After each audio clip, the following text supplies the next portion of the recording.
भारत ने जहां ऐलान किया कि वो अपनी विकास यात्रा गिलगित बाल्टिस्तान तक पहुंचाकर ही रुकेगा, उसके बाद से ही पीओके के लिए उल्टी गिनती शुरू हो गई है। और अब भारत के इस कदम को रोकने के लिए पाकिस्तान फिर से गड़बड़ तरीके अपनाने लगा है। पाक की खुफिया एजेंसी आईएसआई ने भारत में घुसपैठ करने का प्लान तैयार किया है। इसको लेकर पाक एजेंसी ने पीओके में लश्कर तैयबा, जैश ए मोहम्मद, हिजबुल मुजाहिदीन के आतंकी कमांडर के साथ बैठक की। सूत्र कहते हैं कि सीमा पर आतंकी फिदाइन हमले की फिराक में है। पीओके में आतंकी ट्रेनिंग कैंप और लॉन्च पैड की संख्या में तेजी से बढ़ोतरी हुई है। सूत्र कहते हैं कि पाकिस्तानी खुफिया एजेंसी आईएसआई ने 50% आतंकी ट्रेनिंग कैंप को बढ़ाया है। पड़ोसी देश में वर्तमान हालात के बीच पीओके में आतंकी सक्रिय हो गए हैं। पीओके के 24 लॉन्च पैड पर अचानक आतंकियों की संख्या बढ़ी है। पाकिस्तान की खुफिया एजेंसी आईएसआई पीओके के जरिए भारत में आतंकियों की घुसपैठ कराना चाहती है।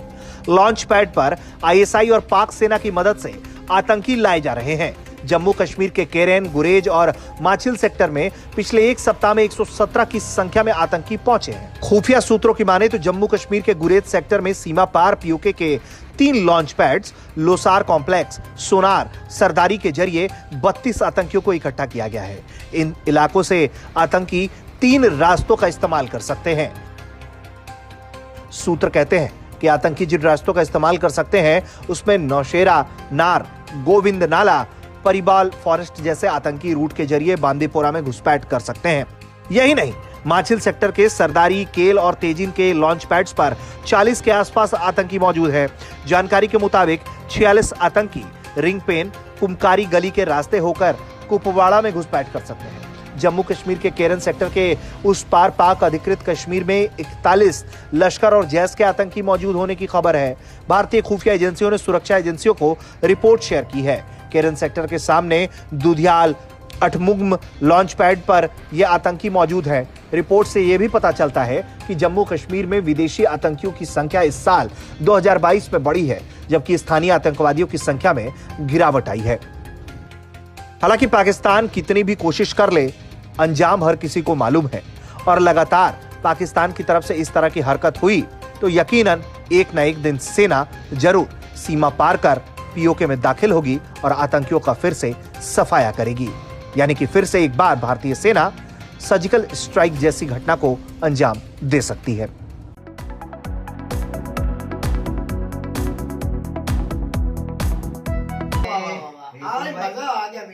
भाई कैसे मजा आ गया जो राजनाथ सिंह ने बयान दिया है ना, उसको भाई गर्मा गर्मी हो चुकी है यार। मुझे ना कसम से इतना आज ना मजा आ रहा है। ये वीडियो देखिए किस तरह का मजा आ रहा है? कैसे मजा आ रहा है भाई? ये एक किस्म की ना ये वीडियो दिखा रहे हैं कि जैसे ना कोई ये थोड़ी सी ना जगह है, थोड़ी सी पड़ी है, इसका कोई मालिक नहीं है तो हम कब्जा लेंगे, कोई हमें पूछने वाला भी नहीं। ठीक है, आगे से अगर हमारी आर्मी, इनको ये कैसे पता चल गया, मुझे ये बताओ, क्या सबूत है? इस वीडियो के अंदर बताया गया कि ये उनके साथ जैश ए मोहम्मद मिल गया, हाफिज सईद मिल गया, जबकि वो है जेल में, जेल के अंदर है 4 साल से। और उसके जो अंडर काम करने वाले वो टोटल उसको छोड़ चुके हैं, वो बूढ़े हो गए। हाफिज सईद साहब, जैश ए मोहम्मद मर खप गया, पता नहीं किधर चला गया, हमें इसका कोई पता नहीं। टीटीपी उसके पास है ही कुछ नहीं सिवाय बोलने के। ये साबित कर रहे हैं कि वो फौज के सामने खड़े होकर लड़ने के लिए तैयार है। आज मैं ना यार आपको इतना डर लग रहा है कि ये फौज के आगे लड़ रहे हैं। अगर वो फौज के आगे है, हमारी आर्मी भी तैयार होके खड़ी है, तो फिर दिल किस चीज की है भाई? किस चीज को ठीक आप आए और मजा चख ले, आगे आके ले जाए पीओके अगले को जिस तरह ले जाए। आप में हिम्मत है, आप में दम है ना, तो आगे ले जाए। हम भी देख ले, हम भी इंडिया को मान जाएंगे कि इंडिया ले भाई। वहाँ तो खुशी का मसला का हल नहीं है। आज मैं वो भाई याकूब की बात करने जा रहा हूँ कि इनको कैसे पता चल गया कि जैसे ये हाफिज सईद। आज मैं एक इंटरव्यू सुन रहा था किसी मेजर का, मुझे नाम नहीं, sorry to say, Pakistani major, Indian major, Pakistani. और वो बात थी मेजर हमीद गुल के बारे में। अच्छा, हाँ वो बात सुन ले, मैं बड़ा परेशान था आज सारे दिन से। उन्होंने कहा था कि वो मुझे बात कर रहा था कि जो हमारे आईएसआई के थे ना हमीद गुल, उनके जो पर्सनल जो ऑफिस था उस तक रसाई हो गई थी रॉ एजेंट की, रॉ की। अच्छा, हाँ जी। आज वो मुझे मेजर, असल में सबसे बड़ी बुरी बात यह है कि मैं भूल बहुत जल्दी जाता हूँ।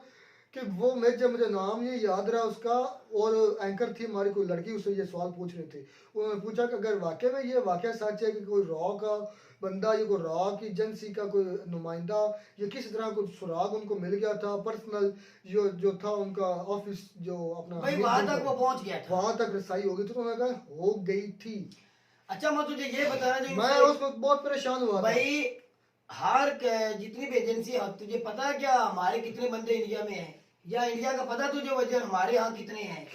ये एजेंसी के जो बंदे होते हैं ना किसी भी कंट्री के, आप खुद रुखसार भाई जानते हैं, वो कहीं ना कहीं होते हैं किसी न किसी रूप में। जिस तरह मैं तुझे मुझे याद वो नहीं, यार अजीत दीवान साहब जो है ना, अजीत दीवान साहब, अब मेजर रिजवान नहीं हमने पकड़ा, हाँ बिल्कुल, वो रॉक एजेंट था। अच्छा मेजर रिजवान, हाँ जी। वो कब पकड़ा गया? चले तुम्हें पता ही कुछ नहीं होता। अजीत दीवान साहब पाकिस्तान में आए थे, वो एजेंसी की तरफ से आए थे गुलजार भाई, और को याद होगा गुलजार भाई को, उनका शायद ना पता हो, अजीत दीवान साहब पकड़े गए थे और भागने पे, हाँ खुशकिस्मती थी वो भागने में कामयाब हो गए, अपने बंदे मरवा दिए थे। कैसे वो भागे? मतलब हमारे प्लान कहाँ जो से एंटर हुए थे? कोई मुझे ईरान का रास्ता, जहाँ से ईरान था दाखिल होते, वो ईरान के रास्ते से ईरान है, अफगानिस्तान है, हाँ उसके रास्ते से हुए थे। तो वो अजीत भाई, दीवान वो साहब भाग भागने कैसे पे मजबूर भाई हो गए। कैसे भाग गए थे? मुझे तो वो पाक फौज से फिर कैसे भाग गए? आप तो ऐसे तो ना हवा में बातें छोड़े। ओ यार तू, मैं हवा में बातें नहीं छोड़ रहा, हकीकत में सच तुझे उसके बता रहा हूँ। आदमी जो पकड़े तुझे गए भाई हैं, मेरी तो बात भाई वो सुनो। मुकम्मल प्लान करके हमारा को मजाल के क्या वो बना रहे थे, उसके ऊपर वो पहुंच गए थे। आदित्य जवान साहब जो है, मेरा मतलब उसका भाई नाम ये मुकम्मल तो नहीं आता। बात नहीं मानने वाली जो भाई खूब कर रहे हैं। देख लो अजीत जवान साहब पाकिस्तान से भाग कर भाई उस वक्त गए थे, भाई मुझे मेरे सन तो नहीं याद दिमाग आ रहा से- यार, मैं तुझे ये वो तो- भी आज रात ही मैं सर्च करके सुबह किसी और वीडियो में बता दूंगा। ये जो यकूब भाई बातें करी, ये तो मेरे दिमाग से आउट हो रही है। मैं तो नहीं यार आउट नहीं हो रही, मैं तुझे बताऊंगा वो कैसे कि वो उसके उस साथ वक्त थे? हमारा मेजर क्या- कौन थे, वो क्या कौन से वो प्लान एक पे आए थे? गांव में घुसे हैं, एक बॉर्डर ओ भाई, क्रॉस- तू नहीं गाँव पॉइंट में बात गाँव करें, में इधर नहीं इस आए बात भाई पे एक बॉर्डर क्रॉस करना है, उसके बाद वो कैसे आप तो ऐसे बात कर रहे हैं वो कि इंडियन कैसे आ जाते भाई हैं, भाई मेरे जो बात कैसे में चले जाते हैं? आप तो ऐसे बात कर रहे हैं कि जैसे उसने एक दीवार फैलानी है और दूसरी तरफ चले तो जाना। गुलजार फिर वो जम्मू कश्मीर में हमारे जो आफत सईद कहते हैं दहशतगर्दों से मिला हुआ है या दहशतगर्द साबित करते हैं, वो जम्मू कश्मीर में कैसे चला जाता है? वो दीवार फैलान के जाते हैं, मुझे ये साबित कर, फिर तो कर दे भाई साबित।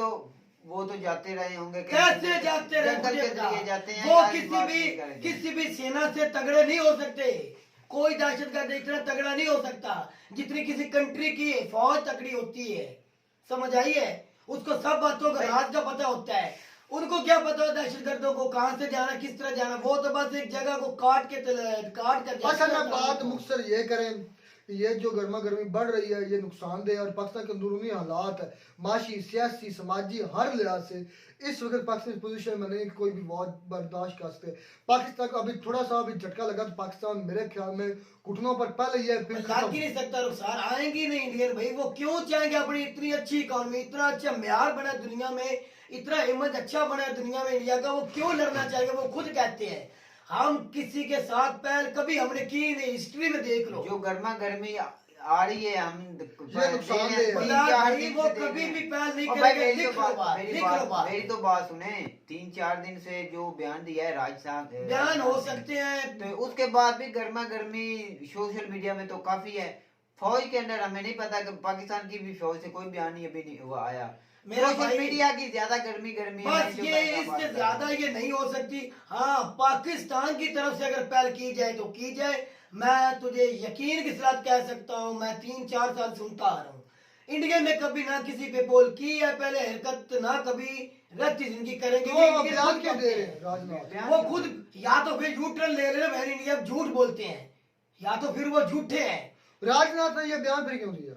यार मैं तुझे बोला वो सियासी बयान है, इससे आगे कुछ भी चले, नहीं, अपनी ताकत साबित कर रहे मकसद हैं। ये है कि भाई ये नुकसानदेह दोनों खितों के लिए, और पाकिस्तान और इंडिया दोनों ही एटमी ताकतें हैं, बिल्कुल। बहुत बड़ा नुकसान होगा। और एक मैं तो आपने एक नुकसान में तुझे याद कराता जो आपने खुद वीडियो में बताया था, ये पाकिस्तान और इंडिया में एक सैन हुआ है भी, दोनों तरफ से आप पहल किसी ने भी नहीं करनी। आपने खुद इधर बैठ के बताया था हमें। उन्होंने यही ना पाक फौज यही बताती है, इंडियन आर्मी के पाक फौज बताती है कि हमारे इधर आप कोई भी हमला मत करना, इधर हमारे एटमी ताकत हाँ वो सबसे बताते बड़े हैं हैं। एटमी पाक फौज उधर की भी तो फिर बताती है। कैसे करेंगे गुलजार के सियासी बयान? नहीं, पाक फौज से पाकिस्तान की होती है, वो इंडियन फौज दूसरी होती है। पाक फौज का मतलब पाकिस्तान भाई फौज। दोनों फौजें बताती है ना कि हमारे एटमी सबसे हाँ। इधर है, आप इधर हमला नहीं कर तो सकते। मुख्य बात यह है कि ये दोनों खित्ते को पूरे खित्ते को नुकसानदेह है, ऐसी बातें उसे भी गुरेज करना चाहिए। ये थोड़ा सा अकल के नाखून ले, नुकसान होगा दोनों को, नुकसान अब नुकसान होगा तो बहुत दोनों बड़ा एटमी होगा। ताकते हैं भाई। तो उम्मीद करते हैं आपको हमारी वीडियो अच्छी लगी होगी। अगर वीडियो अच्छी लगी हो तो हमारे चैनल को जरूर सब्सक्राइब कीजिएगा। मिलता है वीडियो में नया टॉपिक के साथ, तब तक दीजिए इजाजत।